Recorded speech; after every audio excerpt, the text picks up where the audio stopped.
গ্রামের মানুষ হতে পারি, আমার লেখাপড়া না থাকতে পারে, তাই বলে আমি আমার পোলারে চিনবো না? এটা হয়? আরে বলছি তো আমি আপনার ছেলে না। এই সোজা কথা আপনার মাথায় ঢুকতেছে না?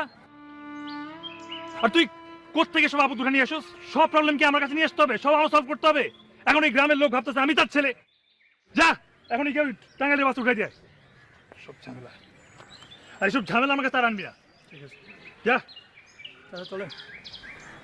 আর কি হলো, চলেন চলেন।